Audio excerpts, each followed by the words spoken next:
This Ali, this is David, and yeah, he has been involved many years with the dolphins and the projects around dolphins. So he has a lot to share with us. Yeah, can you just share with us about like how Long story short, I worked with Dr. John C. Lilly back in the 70s. He was a world-famous doctor that had spent quite a bit of time investigating the intelligence of dolphins, and back in the late 50s said that dolphins, when you look at the spirituality and their intelligence, they were farther advanced than humans. They don't have to worry about food, they don't have to worry about shelter, they don't have to worry about clothes, they don't have to worry about territory. So basically they've got huge brains, the frontal lobes are bigger than ours, and the question was at that time, what do they do with their big brains? And the essence was that they're in the now and that they communicate with 15 to 20 other dolphins at the same time. That's where their intelligence is used, and that they are in a very dynamic, rapidly changing communication on many frequencies with other dolphins, 15 to 20 at the same time. So they communicate like telepathically? Well, there are elements of that, but it feels like, from what the research shows, is that most of it is in the frequency sound ranges, is that they give off and receive frequencies from 1 or 2 cycles a second up to about 400,000 cycles a second, and that they can actually hear up to 800,000 cycles a second. And it's in those ranges of frequencies, of sonic frequencies, where they do all their communicating. They have actual names for each dolphin, they call each other by names. It's a very sophisticated communication. They're very intelligent. They're intelligent different than we are, because we have the opposed thumb where we have to grip and where we can actually make things and control things with our hands. But dolphins don't need to do that. They don't need to build shelter, they don't need to have clothes, they don't have to have territory, so they use their big brains for communicating with other dolphins and other animals, it appears. Mm-hmm. So, do you think dolphins and humans have some kind of communication going on? Absolutely. What kind of ways do they? Well, basically what we do as humans is we're visual. Mm-hmm. From 90 to 95% in a given second, mm-hmm. 90 to 95% of all the information humans take in mm-hmm. is visual. Dolphins are just the other way around. In a given second, 90 to 95 of all the information they bring in is acoustical. Mm-hmm. But both of us build a mental, three-dimensional model of our environment. Mm-hmm. Mentally we create a mental, three-dimensional model of our environment. They use acoustical sounds to build their mental model. Mm-hmm. We use visual sound or visual frequencies to build our mental model, mm-hmm. but we still have a very similar mental model of our environment. Mm-hmm. So a lot of what we call telepathic communication is an exchange of this mental model, because they are identical. If we're in the same environment, our mental models are the same. So that's where the telepathy comes in. Mm-hmm. They also are very, very in tune to emotions, mm-hmm. okay, which is part of that mental model and the feeling of, in this instant now, this is an emotion.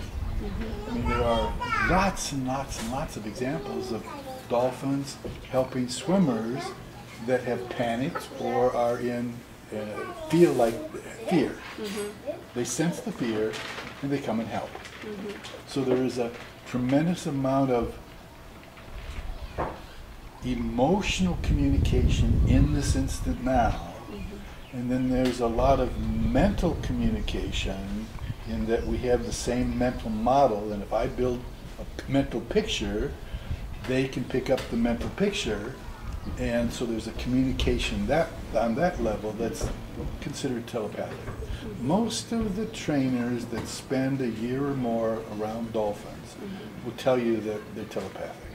You know, whether it's clues or get to know something, everything, but they know what their, I don't like the word trainer, but that's what they are. They know what the trainer wants them to do before the trainer gives them any signals. Wow. And I know you have lived in this area where the dolphins are for many years, and have you built up a kind of communication with them, and do you get any messages from them? I don't. I don't. I swim with them a lot. There is definitely an emotional connection. I have not to date tried to in any way other than find them telepathically. And usually I can sense where they're at. But other than that, no. I know people. I was a couple of months ago, I was out in two-step, and there were just all kinds of dolphins around, and there was this one young lady where the dolphins were right beside her, and I'd never seen that before. I mean, it wasn't just one time, it was 4 or 5 times they would come up, and they'd scoot right over to her, and they would swim right next to her. I mean, a foot away from her on either side. And I've never seen that before. So I went and talked to her, and she's one of these people where they talk to me all the time. Because I can be up in the thing and need to go to the beach, yeah. Because so there are a lot of people that for whatever reasons are tuned into this instant now and can detect them a long ways away. And they loved her. I mean, I'd never seen anything like that. So I think there's a whole range of abilities, and I think it also boils down to how quiet a person's mind is, so they can really listen with their heart to this instant now. So many of us have expectations, we want it this way, da da da da. And the people that I've met that have really good communication with dolphins are the ones that they just quiet their mind and they listen with their heart. And that's where the magic comes in. Yeah, totally see how it is. It works. Because they're in the now, pretty much they're in the now. Humans are past, future, dead, all over the place, you know? Yeah. And pretty much if you want to communicate with animals, you got to quiet all that self-talk down and be in the moment. And there's some people that are really good at it. And kids are. I mean, kids are naturally there. That's where they are, you know, all the time. Yeah. Learn the self-talk and learn the language. So there's something else that I want to point out here is that regardless of your belief structure about what happens before conception, and regardless of your belief structure about what happens after the physical body dies, it's really clear on this planet, in this lifetime, it's about surviving and reproducing. It's about passing on to the next generation the genetics and the cultural awareness, the cultural consciousness. With that taken into account, this organism that I inherited is 4.5 billion years old. Okay? It just is. And their organism is 4.5 billion years old. And we have all the characteristics of a mammal that's gone back into the ocean. We have a layer of fat underneath our skin for insulation. No other primates got that. All our hair follicles are streamlined. Okay? We lost our hair. Okay? We got the diving reflex. No other primates got that. Okay? It's basically the diving reflex is the body says, oh, we're diving, shut down everything that uses oxygen that's not needed for diving. And we're the only primate that has that. So we have all the characteristics of a mammal that's gone back into the water when survival was probably rough, which means we watched the land-water interface.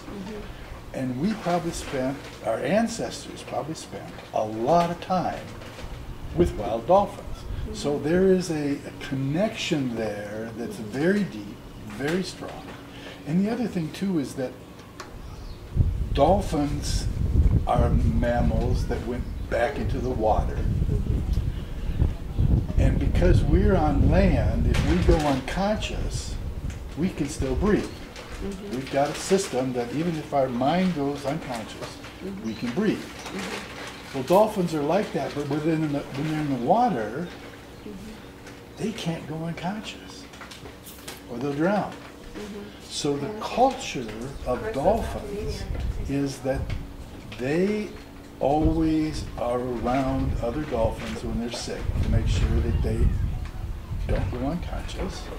The dolphins have learned to sleep with one side of their brain, so the other side pays attention, and then they sleep with the other side, so the other side pays attention. So they've adapted to not being able to go unconscious. When we sleep, we go unconscious, well, physically. But along with those characteristics of the dolphin culture, whenever a dolphin is pregnant, they've always got 3 or 4 midwives around them all the time.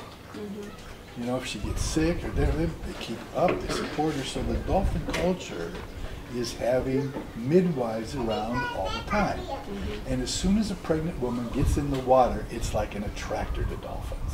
They just love it. They can sonar, they can change their frequency, they can modulate their frequency so they can see bone if they want to, they can see blood if they want to, they can see muscle if they want to. They've got this X-ray vision where they can see everything going on.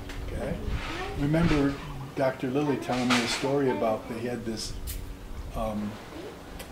dolphin performance where people would get up on this diving board and hold up a fish, and the dolphin would come up and grab the fish. It was a big deal back in the 60s. And one day this lady got up there and held out the fish, and the dolphin jumped up, looked her straight in the eyes, looked at her belly, looked her straight in the eyes, and fell back into the water. Had no interest in the fish at all. And there were a couple of young kids that were running the show, and they went and got the proprietor, the owner, or the person that was in charge of the dolphin show. And he comes out and he watches the dolphin and says, "She's pregnant." So they went and talked to her. She hadn't been pregnant more than a week, maximum. And the dolphins knew, because everything changes. The biochemistry changes, everything, you know. And they knew, and they're very tuned into pregnancy, both of dolphins and of humans. And so you know Star? I know Star, yes. Star is pretty much, Star and Michael were the ones who are responsible for me being over here. Wow. So they also work with Dr. Lilly. That was sort of the connection. So they have this dolphin assisted birth project, and we are kind of, I'm one of like involved in this project, and you swam with dolphins when you were when pregnant. I was pregnant, so it has been really magical for me, the whole journey since pregnancy and onwards. And because you are here witnessing all these things happening, I heard that there were 26 pregnant women assisted by Star, and Many. like, what's your view on this kind of project, and what do you think the benefits for pregnant moms and the babies? It's really simple. That basically you have a built-in ancient biological engine. Slow, it's got an idle, it's got full speed, it's very intense. Little kids, you see them, little screamers, they're running around, screaming, having a great time. Right? Dolphin, and it's in the now. It's the emotion of joy of this instant now. And when a pregnant woman is around dolphins, the dolphins scan at all kinds of different high frequencies. Kids don't get that unless they're around dolphins. So that high frequency and the real intensity of it gets their little engines running because they resonate with those frequencies. And again, we have, I can't verify this, but several people have told me that we have all the equipment at birth to listen to the range of frequencies that dolphins can communicate at. But they have to be activated in like the first 3 months. It's just like a baby right out of the chute is able to swim, hold its breath, da-da-da. But you've got to activate that in the first 3 months, or the cerebral cortex says, well, you haven't activated these instincts, so you probably don't need them, and then the cerebral cortex sort of overlays it. You can relearn them, but in the first 3 months, they're there if you activate them. Yeah, and it's my belief that when a pregnant woman is around dolphins and they're being constantly sonared with this, all this stuff, all these instincts get activated. Okay? They're really more equipped to hear what's going on than a normal child because they have been activated by all these high frequencies, all this intellectual stuff. We have no idea how the dolphin communicates with the fetus. We have no idea, okay? Other than the fact that we're finding out now with these women that have been with dolphins, when they come back and they get in the water, the dolphins remember them. Yeah, that happens to my daughter. They know, they remember. Yeah, this morning they were so close, and my daughter Nadia was around and feels like they know she's here. Yeah, they're very sensitive to the vibration. Even if you're on the land, land's connected to the ground, ground's connected to the water. They sense all that. Pretty amazing. Yeah. And they're little engines. I mean, it's just like they're activated. Yeah. And do you know or hear like kind of what kind of stories like that happens to these babies? They were in the uterus when the mom was swimming with dolphins, and then what happens to them when they grow up or like when they are? Well, the problem is that there have not been that many. There's a lot of evidence about babies that have gotten into the water very young, and how their hand-eye coordination is 5 to 10 times better at age 5 than a person that hasn't been in the water. It's phenomenal. But when you stop and think about it, a newborn baby, when you put him in the crib, gravity. They can't do anything. You put a newborn baby in water, every movement, there's a reaction. Oh, look at this, look at that. So right from the word go, their self-image of what they can do, what they're capable, how they can manage the outside world, their self-image is developed very, very early, and it has a profound effect on kids. Now, that's from babies that were in the water shortly after birth, okay? In the first 3 months where all that stuff is activated. Even kids that get in there for a year after a year, if they spend a lot of time in the water, they still have a lot of characteristics that are very different than kids that don't swim.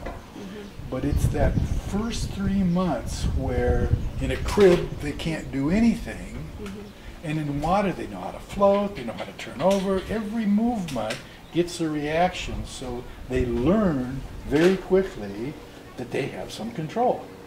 And that's a profound effect on their self-image, their mental model of their uniqueness. So that means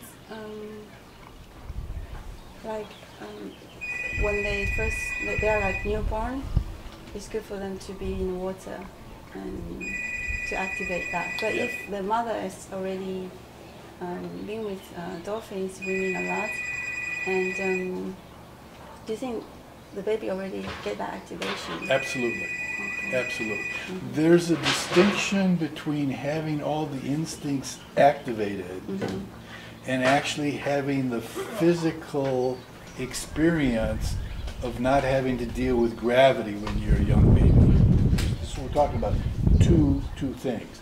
But there's no question that pregnant women that are around dolphins, the babies are very different in their frequency range that they can hear, and probably all kinds of other things that have been activated that we don't even know about yet. Those are parts of the things that we would love to have more information, more documentation, and we've got, you know, two-year-olds right now that we'll see, you know, because both of them are very, very different than other 2-year-olds that I've met, just because of their awareness and their eyesight and their range of frequencies. So we're just starting, and I think it's just a refreshing of what our ancestors did for at least 1 million years. Amazing. So I don't know about the 1 million years. There's all kinds of indications that if your body temperature is lowered a couple of degrees, all kinds of growth hormones are activated. So right now the current paradigm is it takes this long for these kinds of changes to happen. Whereas we're learning now that their environment profoundly affects how fast we can evolve, how fast we can change, how fast we have to learn. So if our environment was very difficult and we had to spend a lot of time on the water-land interface, then, and it was cold water, we could have evolved very, very fast because of this phenomena of lowering your body temperature produces all kinds of growth hormones. So we could change very rapidly. We don't know. It's all unknown territory. yeah, that's kind of what happened to me, but I really don't know, and I don't really feel like I have any evidence, but it's just like I have many kind of magical experiences. Have you heard about anything like that, like, you know, pregnant woman, like how? Well, they Kim, when she got here, before she left Florida, her midwife told her that the baby was in a breech position, and then when she got to Hawaii, that she should, you know, tell the midwife. Well, I don't know of the exact times, but very early after she got here, she was swimming with dolphins, and her words were, "I don't know how I knew it, but the dolphins wanted me to do backward somersaults." It was very clear. I can't tell you why it was very clear, but it was very clear they wanted me to do backward somersaults. And she said after 15 minutes of doing backward somersaults, I felt the baby switch around. And when I went to talk to the new midwife, who she hadn't met yet, midwife says, "Babies are fine, right position and everything." So it's that kind of awareness that gets communicated, exactly how, we're not sure, but there is definitely a bond between humans and dolphins.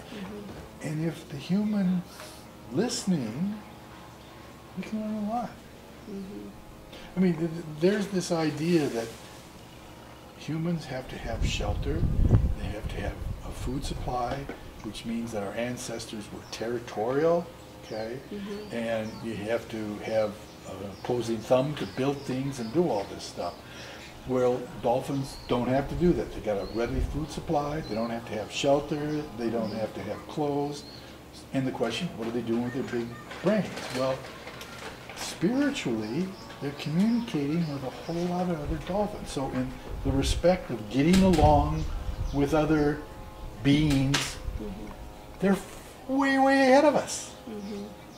Way, way ahead of us. Because we still got these problems to solve of survival. Yeah. And do you get any inspiration from them how we can live like them, or I think that they are a very good example of how to be very close to a lot of unique individuals. And my experience is that to be close with a lot of individuals, you have to let them be who they want to be and accept them for who they want to be. Can't try and change them. You can't say that's good or that's bad. Say, oh, that's Joe, and this is the way Joe is, and I like Joe the way he is. Okay? So I think they have a lot to teach us about accepting, loving, forgiving, and being really close to a lot of different uniquenesses. There's a lot we can learn from them. Yeah. And they take care of each other. Again, because they can't go unconscious, anytime a dolphin is sick, it's got a couple other dolphins around it to help it, to encourage it, to make sure it doesn't go unconscious. So their social network is all about taking care of their fellow dolphins. You can learn a lot from that. Yeah, there's a lot to learn. Like now, I feel that kind of our generation has gone through a lot of, going from a lot of individualism to going back to live in communities and trying to help each other, but we carry a lot of, how do I say, pain body or something like it. Carry a lot of baggage. Yeah, baggage, and so it becomes difficult to live with other people anymore. And yeah, it's really good for you to give that insight that's Well, for us to the learn. huge distinction is humans are impressed with things. Dolphins aren't impressed with things at all. Yeah, visual. Yeah, Visual it's all things, communication, materials. it's all emotion, it's all in this instant now. That's what triggers them, that's what excites them. And little kids in the now have a joy about them. And we lose that for whatever reasons. We get joy, well, we got this thing, see my big car, or see my big house, or it's see my big TV. It's not joy, that's possession. And that's the huge distinction between most of the animal world and humans, is that for whatever reasons, my toy's bigger than your toy. It's just silly. When you see the joy that shows up with kids and dolphins, we've missed out on something really important and really significant. For the possessions and materialism. Yep. Now again, we come by it naturally because we have to survive. And part of surviving on the land is having territory, having a food supply. And so there is being a land mammal, there are certain things that give us an advantage in surviving and reproducing. But we've gotten way out of balance. And we're destroying Mother Earth to make our things. Not smart. Not smart. Yeah, do you have any ideas how we can overcome that, like to get rid of that baggage of It's really, really simple. I mean, having gone through this myself, having made my living in my head, which is taking all my experience, trying to build organize it in some kind of a fashion and say, okay, I think I understand how it works, so I can anticipate the future. That's past, now, future. And that's my problem solver. And it's important, okay? But the real joy, the real emotional contentment comes from being in the heart in this instant now and really enjoying this moment. not about something I'm going to have down the line or something that happened in the past. It's about dealing, the problem solver has problems to solve, keep it in perspective, find a good balance between problem solving and loving.